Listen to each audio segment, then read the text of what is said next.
Quantos querem ouvir a palavra de Deus? Amém. Glória a Deus por isso. Eu perguntei pela manhã, quero perguntar à noite também. Você é alguém que possui muitas joias? Tem joias aí, né? Tem gente que balançou a cabeça que não. Bom, acho que ao final dessa mensagem você vai sair daqui falando sim, que tem muitas joias, muitos tesouros, porque o tema desse sermão é tesouro em vasos de barro. Convido você, por gentileza, a abrir comigo a sua Bíblia na segunda carta do apóstolo Paulo a Corinto. 2 Coríntios, capítulo 4, a partir do verso 7. 2 Coríntios, capítulo 4, do verso 7 em diante. Assim diz a palavra de Deus: temos, porém, este tesouro em vasos de barro, para que se veja que a excelência do poder provém de Deus, não de nós. Em tudo somos atribulados, porém não angustiados. Ficamos perplexos, porém não desanimados. Somos perseguidos, porém não abandonados. Somos derrubados, porém não destruídos. Levamos sempre no corpo o morrer de Jesus, para que também a vida dele se manifeste em nosso corpo. Porque nós que vivemos, somos sempre entregues à morte por causa de Jesus, para que também a vida de Jesus se manifeste em nossa carne mortal, de modo que em nós opera a morte, em vocês a vida. Apenas até aí. Feche seus olhos por um instante.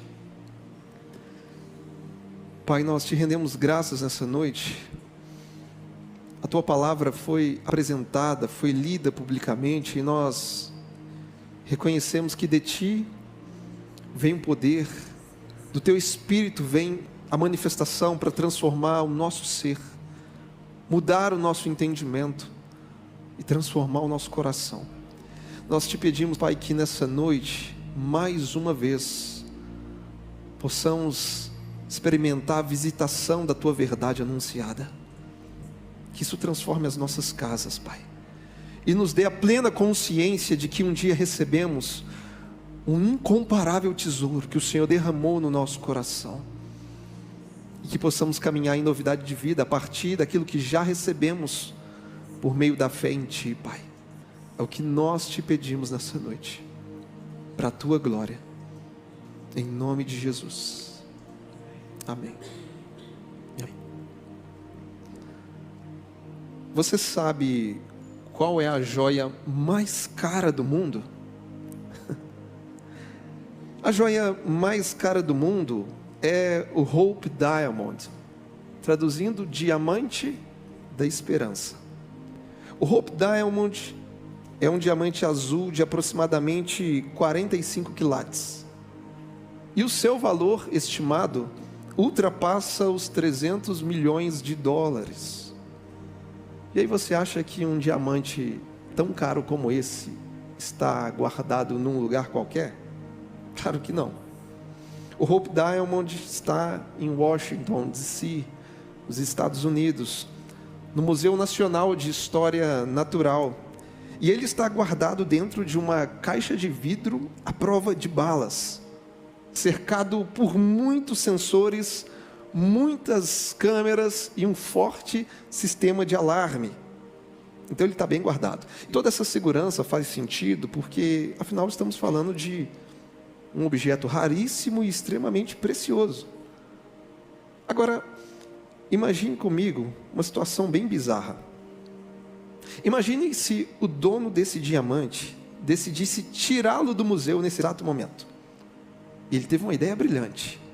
Ele tira o diamante do museu para poder guardá-lo dentro de uma sacola plástica de supermercado. Ele pega o diamante, coloca dentro da sacola, amarra as alças, leva para casa e deixa essa sacola ali pendurada na maçaneta da porta da cozinha. Isso seria, no mínimo, estranho, para não dizer escandaloso.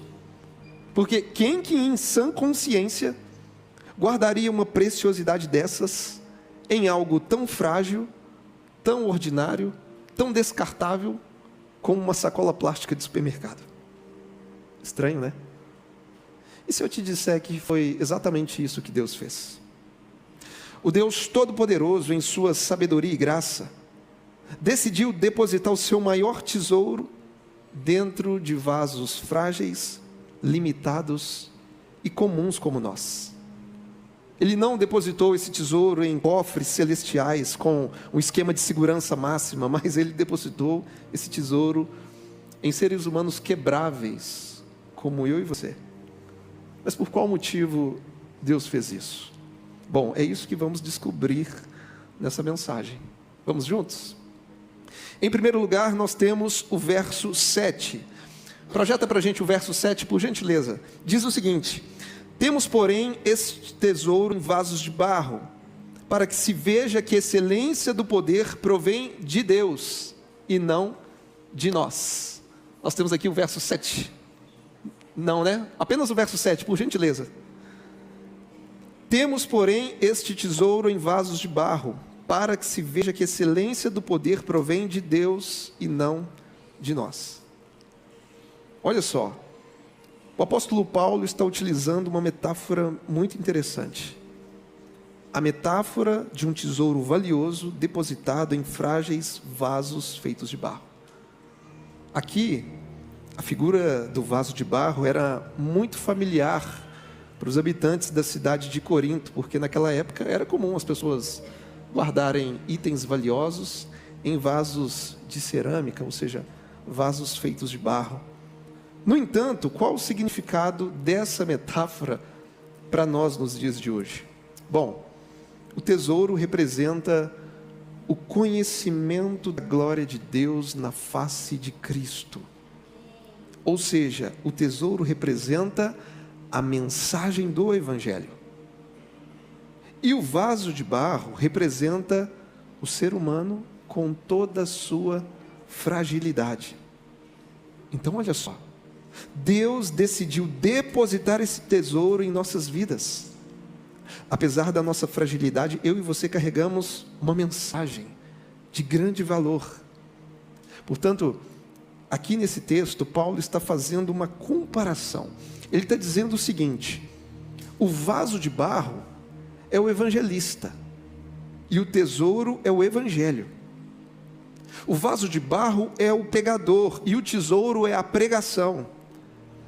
O vaso de barro é o mensageiro, e o tesouro é a mensagem. Ou seja, assim como o tesouro é mais valioso que o vaso de barro, logo o evangelho é maior que o evangelista, a pregação é maior que o pregador, a mensagem é maior que o mensageiro. Então, esse é o tesouro, e esse é o vaso de barro. E o mais importante é que o foco não deve estar no instrumento que prega a mensagem, mas o foco deve estar no conteúdo da mensagem anunciada. Então, o apóstolo Paulo está aqui colocando um machado na raiz de toda pretensão humana. Ele está nocauteando qualquer possibilidade de nos vangloriarmos, porque o ser humano, em sua estrutura, é como um vaso frágil.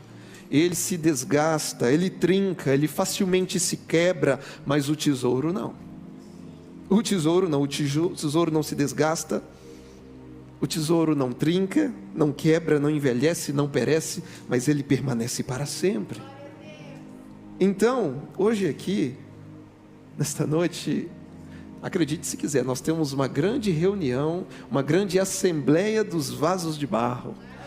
Olha aí, dá uma olhadinha para o seu lado, olha esse vaso maravilhoso que Deus colocou sentado do seu lado. Meu irmão, tem vasos mais finos, tem vasos mais largos, tem vaso que devido à idade tem uns trincadinhos assim, sabe? Tem até vaso que foi remendado. Tem muito vaso remendado por aí, tem vaso com botox, rinoplastia, lipoaspiração, não importa, a verdade é que todos nós somos vasos de barro, todos nós somos feitos da mesma matéria. Mas houve um dia em que recebemos o imensurável tesouro do Evangelho. Um dia em que Deus depositou a sua rica presença dentro de nós e a nossa vida mudou por completo. O Evangelho foi plantado em nosso coração, fomos adotados como filhos de Deus e agora a sua santa e rica presença habita em nós permanentemente. Portanto, existe uma incomparável riqueza depositada dentro de cada filho de Deus. Quem vê apenas a nossa aparência frágil não faz ideia da riqueza que carregamos em nós. Carregamos a presença do próprio Deus, o selo do Espírito Santo, carregamos a mensagem do Evangelho. Preste atenção. Paulo disse que o tesouro foi colocado em um vaso de barro. Mas para quê? E a resposta encontramos no final do verso 7. Para que se veja que a excelência do poder provém de Deus, não de nós. Para ficar evidente, para ficar elementar, para ficar claro a todos os que olham. A excelência do poder não vem de homens frágeis, ela vem de um Deus todo-poderoso. Pense comigo na seguinte questão. É muito estranho quando o vaso quer ser mais atrativo do que o próprio tesouro. Há alguma coisa errada quando o vaso deseja receber a glória que pertence unicamente ao tesouro que está dentro dele. Imagine comigo uma mesa posta, onde os talheres chamam mais a atenção do que o prato principal. Estranho isso. Imagine uma caixinha de joias que chama mais a atenção do que a própria joia que está nela contida. Ou pense comigo em um quadro em que a moldura chama mais a atenção do que a pintura. Muito estranho. Da mesma forma, é estranho quando o vaso quer ser mais atrativo do que o próprio tesouro. E o conselho para nós essa noite é: fale mais sobre Cristo e menos sobre si. Fale mais sobre Cristo. Porque existe algo perverso num culto, quando fazemos com que a excelência do poder pareça vir de nós e não de Deus. Isso é muito perverso. Quando é que eu sei que uma pregação foi boa? Eu sei que uma pregação foi boa quando as pessoas saem falando da mensagem e não do mensageiro. Quando as pessoas saem falando sobre a pregação e não sobre o pregador. Quando as pessoas saem maravilhadas com o tesouro do Evangelho e não com a performance de um boneco de barro querendo chamar a atenção para si. Deus não divide a sua glória com ninguém. Ele até permite que você seja usado, mas nunca glorificado. Portanto, o vaso não pode desejar para si a glória que só pertence ao tesouro. Nós não somos vasos de ouro, somos de barro. Nós somos frágeis, limitados e às vezes rachados pelas pressões da vida, mas é justamente a fraqueza do vaso que revela a glória do conteúdo. É por isso que Deus não escolheu vasos de cristal que brilham por fora. Ele escolheu vasos de barro para que o tesouro os fizesse brilhar por dentro e não por fora. Volto a repetir. A excelência do poder não vem de homens frágeis, ela vem de um Deus todo-poderoso. Por isso, o texto nos apresenta esse grande contraste. Quem vê o barro, sabe que é barro. Quem vê tesouro, sabe que é tesouro. Não tem como confundir. O tesouro é distinto do barro, a mensagem é distinta do mensageiro, assim como o Criador é totalmente distinto da sua criação. E toda essa distinção, todo esse contraste, deixa ainda mais evidente que o excelente poder que salva pecadores não provém do barro, não provém dos homens, não provém de nós, mas provém unicamente do Criador de todas as coisas. A excelência do poder que opera em nós vem de Deus. O poder não é nosso, é de Deus. A autoridade não é nossa, ela é do Senhor. O mérito não é nosso, ele é de Deus. Portanto, a glória também não é nossa, é toda dele, do início ao fim. Bom, avançando para os próximos versos, os versos 8 e 9, aqui nós temos 4 declarações paradoxais. Paulo diz o seguinte: em tudo somos atribulados, porém não angustiados, Ficamos perplexos, porém não desanimados. Somos perseguidos, porém não abandonados. Somos derrubados, em algumas traduções, abatidos, porém não destruídos. Olhando para esse texto, que é bem conhecido no nosso meio, uma coisa fica evidente. Paulo aqui está falando de sofrimento. E como eu disse pela manhã, eu também digo com todas as letras: a vida cristã não é uma sala VIP. Ah, pastor, mas eu vi a história de uma igreja que tem uma sala... Não, esquece isso. A vida cristã não é uma sala VIP. A vida cristã não é uma passarela com tapete aveludado nesta terra. E a prova disso é que nesses 2 versos, Paulo está falando sobre sofrimento. E meus irmãos, quantos sofrimentos o apóstolo Paulo enfrentou? Para você ter uma ideia, no primeiro capítulo da 2ª carta que ele escreve aos Coríntios, ele diz que ele passou por uma grande tribulação na região da Ásia Menor, que ele chegou ao ponto de perder a esperança da própria vida. De tamanho problema, de tamanha aflição que ele encarou. Para você também ter uma ideia, olha o currículo do apóstolo Paulo. Paulo foi perseguido em Damasco, foi rejeitado em Jerusalém, foi esquecido em Tarso, foi apedrejado em Listra, açoitado em Filipos, escorraçado de Tessalônica e Bereia.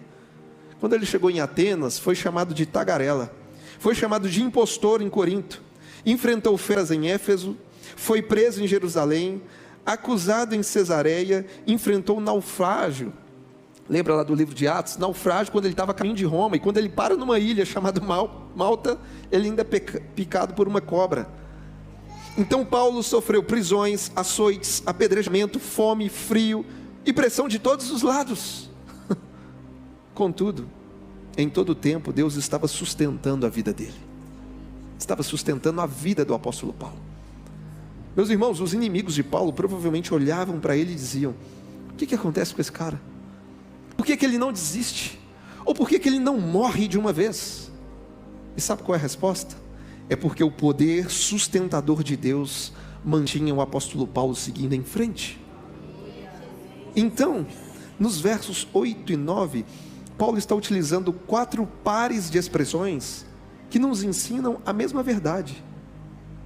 Que vasos de barro sofrem, porém, eles sofrem com limites e sem perder o tesouro. Sofrem com limites. Por isso, Paulo disse que em tudo somos acometidos de pelo menos 4 coisas. Ele disse que em tudo somos atribulados, perplexos, perseguidos e derrubados. Em tudo somos atribulados, ou seja, sofremos muitas pressões externas, somos perplexos. A perplexidade é uma encruzilhada mental, onde diante de uma adversidade, um problema, você diz: eu não sei o que fazer. Em tudo somos perseguidos, em tudo somos derrubados, ou algumas traduções, abatidos, e esse termo vem de uma palavra grega que denota uma luta, onde você toma um golpe e cai na lona, e cai ao chão. Em tudo somos derrubados. No entanto, o próprio texto nos apresenta um consolo para cada um desses sofrimentos. Olhando bem para o texto, existe uma conjunção adversativa para cada aflição apresentada, ou seja, para cada sofrimento existe um porém. É o que diz o texto: em tudo somos atribulados, porém não angustiados. Ficamos perplexos? Sim, porém não desanimados. Somos perseguidos, porém não abandonados. Somos derrubados, porém não destruídos. Para cada sofrimento que enfrentamos, existe um porém garantido a nós pelo tesouro do Evangelho. Por isso, todas as vezes que você estiver enfrentando sofrimentos, aprenda a discernir, a perceber o porém de Deus na sua vida, porque é nele que você vai encontrar todo o fortalecimento e consolo necessário. Todos nós passamos por muitos sofrimentos, porém não estamos angustiados, não estamos desanimados, não estamos abandonados, nem tampouco destruídos. É o que diz a palavra de Deus. Esse texto é para nós quase que um hino sobre resistência espiritual que o tesouro do Evangelho nos dá. Somos frágeis? Sim, somos frágeis. Mas dentro de nós, Deus colocou algo que o mundo não pode destruir. Não pode. Há um tempo atrás eu fiz uma viagem e trouxe um presente para um amigo. E era um presente bem bonitinho, dentro de uma caixinha, bem apresentado. E aí na volta da viagem, coloquei esse presente na mala. E aí você sabe muito bem como eles tratam as nossas malas no aeroporto com muito carinho. Arremessos de malas, para aqui e para lá, para lá. E quando eu chego aqui, a caixinha estava toda amassada. Parecia que eu tinha achado aquele presente num lixo. Mas o presente que estava dentro da caixa estava totalmente intacto. Deixa eu te falar, a vida às vezes faz isso com a gente. Às vezes somos amassados, pressionados, espremidos, mas o tesouro do Evangelho em nós permanece intacto. Os sofrimentos são reais, mas isso não indica desamor, desfavor ou esquecimento da parte de Deus para conosco. Deus não se esqueceu de nós, Ele não abandona os seus, Ele não vai permitir que as pressões externas destruam a nossa fé e a nossa esperança de vida eterna. Então, o vaso pode até trincar, mas o tesouro permanece intacto, porque é o Evangelho, é a palavra de Deus, e ela jamais passa. Tudo passa, mas a palavra não. E por fim, em terceiro lugar, nós temos o trecho do verso 10 ao 12, onde Paulo diz o seguinte: levamos sempre no corpo o morrer de Jesus, para que também a vida dele se manifeste em nosso corpo.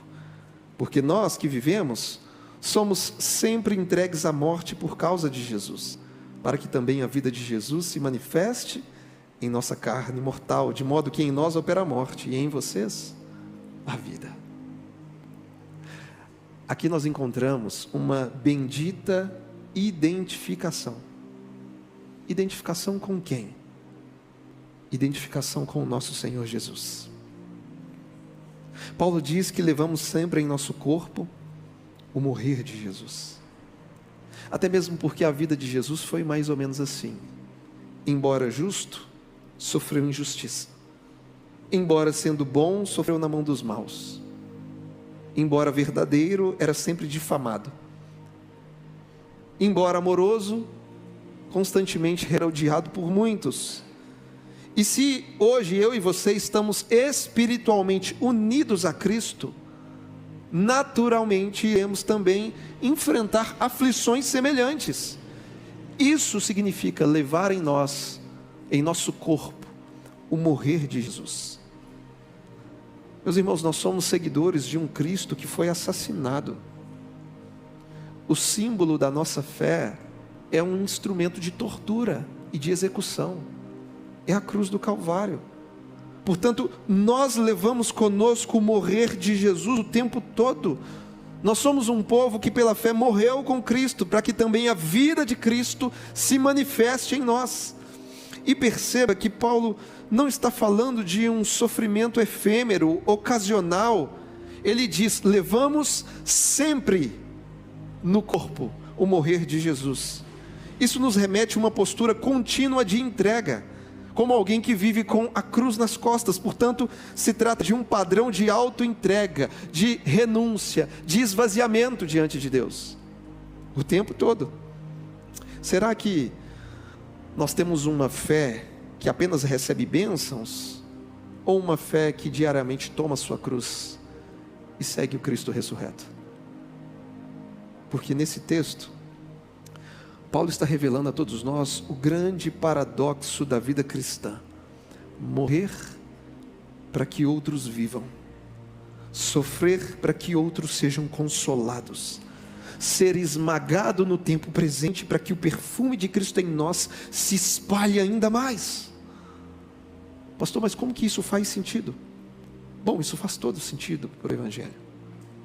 Por exemplo, imagine comigo uma vela acesa na escuridão. Imagine uma vela acesa. Para que ela ilumine o ambiente escuro, ela precisa primeiro se consumir. Assim é a vida cristã. A luz vem ao custo da cera que derrete. Assim é a vida do verdadeiro discípulo de Cristo. Quanto mais somos consumidos de amor por Ele, mais a sua luz brilha através de nós. Então, que eu e você possamos ser como a vela que se consome, mas que ilumina outros. Que possamos ser como aquele grão que cai na terra e morre, mas que frutifica e alimenta muitos. Esse morrer em nós não é um acidente de percurso. Esse morrer em nós não é contingência humana ou azar.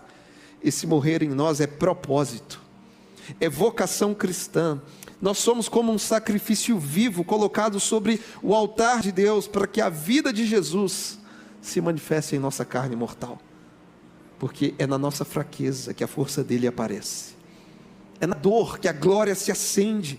É no barro que o brilho do tesouro aparece ainda mais.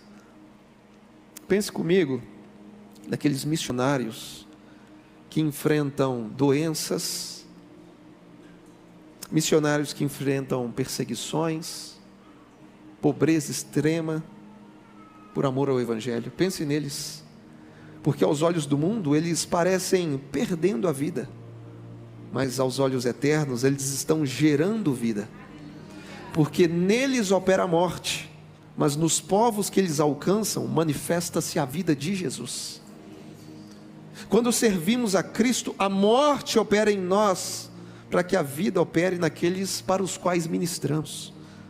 Então, quando morremos para nós mesmos, é aí que o tesouro de Cristo se manifesta. Imagine comigo uma lâmpada potente, a lâmpada mais potente que você já viu no mundo. E aí você pega essa lâmpada super potente e coloca ela dentro de um vaso de barro. Se esse vaso estiver intacto, a luz não escapa. Não escapa. Mas se o vaso estiver rachado, a luz, ela vaza pelas frestas. Assim somos nós. É justamente nas rachaduras da nossa história, nas cicatrizes, que a luz do Evangelho se manifesta com mais intensidade. Não é apesar da sua fraqueza, é através delas que Deus manifesta o seu santo poder. E às vezes o vaso está tão trincado que é possível ver de fora aquilo que está brilhando dentro dele. É como uma embalagem danificada que possibilita ver lá dentro o vislumbre de uma joia. O que eu quero dizer é que Deus usa até o nosso sofrimento para mostrar esse tesouro a outras pessoas. Às vezes Ele permite que a nossa vida dê uma certa sacudida, para que esse tesouro que existe em nós seja derramado sobre a vida de outros. Portanto, nessa noite, pare de esconder as suas rachaduras, pare de tentar tampá-las. É por meio delas que o brilho do Evangelho está sendo revelado a outras pessoas, porque se o vaso não quebrar, as pessoas verão apenas você e não Cristo. Então pare de esconder as suas rachaduras, porque não existe supercrente, não existem pessoas com a vida perfeita. Mostre que você é de barro, mostre a sua humanidade, seja vulnerável, porque o brilho do Evangelho quer passar pelas rachaduras da sua história. E é nesse morrer que a vida de Cristo será revelada a muitos.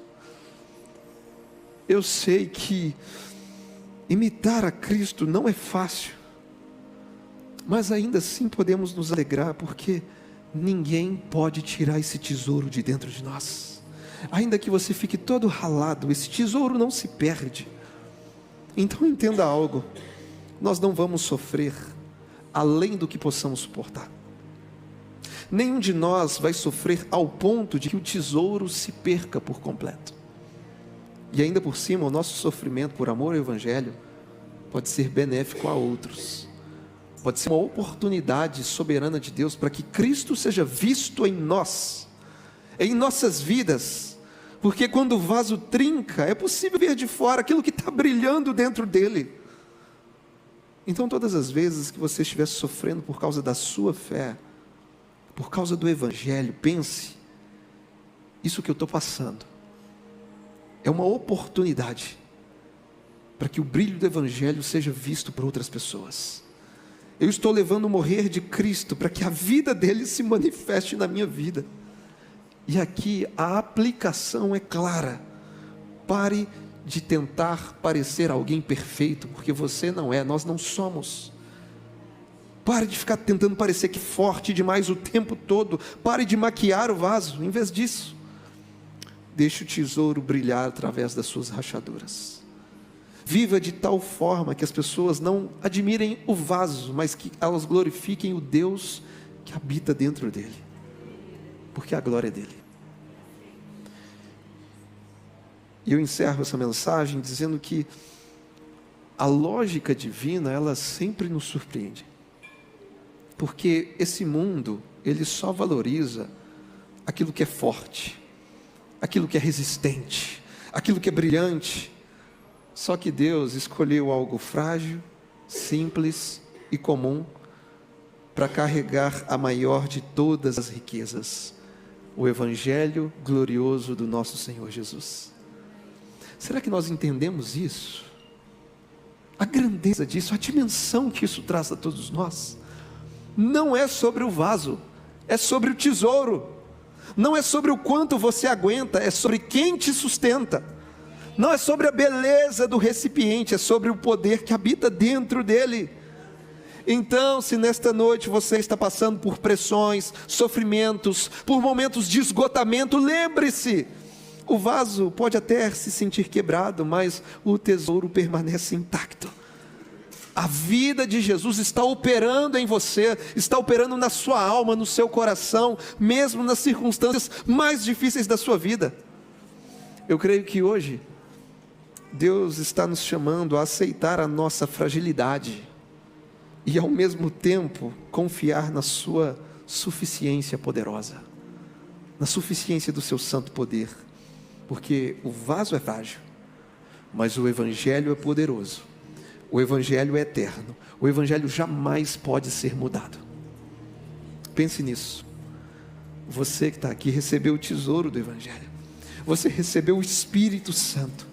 O Espírito Santo um dia brilhou dentro de você e disse: haja luz, e ali você passou a crer em Jesus, e hoje o próprio Deus habita em sua vida. Não existe tesouro maior do que esse. Deus colocou a glória do Evangelho dentro de nós, Ele transformou a minha e a sua vida numa espécie de porta-joias eternos. O Evangelho está entesourado em nosso coração, e esse tesouro é tão caro, mas tão caro, que nenhum ser humano é capaz de comprar. Por isso Deus nos deu de graça. Deus nos deu totalmente de graça, porque a salvação é de graça, a vida eterna é de graça, por meio da fé em Cristo Jesus. O vaso pode até ser frágil, mas para Deus ele não é inútil. Não é inútil. Deus quer usar a sua vida para revelar esse tesouro a outras pessoas. Ou quem sabe você ainda não recebeu esse tesouro em seu coração, mas eu creio que isso pode acontecer hoje mesmo, se você se arrepender dos seus pecados e crer que Jesus é o seu Senhor e Salvador. Você vai receber a maior riqueza de todos os tempos, uma riqueza que o mundo não pode tomar de você, que ladrão algum pode escavar ou roubar. É o tesouro do conhecimento da glória de Deus na face de Cristo. É o Evangelho de Jesus. Que o seu coração seja tomado dessa incomparável riqueza, e que haja em nós uma consciência viva do que Deus fez por nós, mesmo frágeis, simples, de pouco valor, mas existe uma riqueza dentro de nós. Se você pode e tem liberdade para isso, se coloque de pé no seu lugar e feche os seus olhos.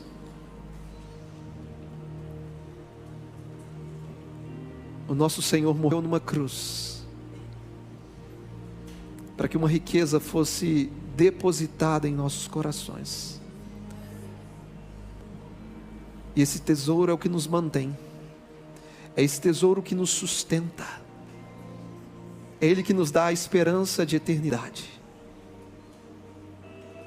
e nada pode arrancar isso do nosso coração. Com olhos fechados, eu quero te convidar a repetir comigo uma oração nessa noite, dizendo: Senhor Deus, nesta noite eu ouvi a Tua santa palavra, e ela gerou fé em meu coração.